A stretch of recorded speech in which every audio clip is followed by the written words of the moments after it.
Here's how to make a hot latte. So in one of our prior videos, I showed how to make latte milk, how to pour the shots, etc.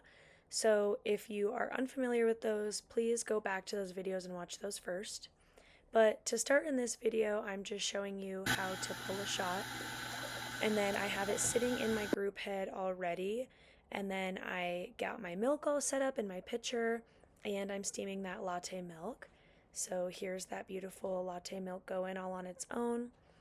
As I started the milk, I also pushed the button for my shot, and they both should be finishing about the same time, maybe a little 5-second difference, but other than that, they should be pretty much the same. My milk has finished up, so I'm just going to go ahead and wipe off my steam wand while I have an extra second, purge it, and then as you can see, my shot just finished. The shot is going to go into the cup first, then I turned off the shot button, and then I go ahead and dump my milk right into the cup.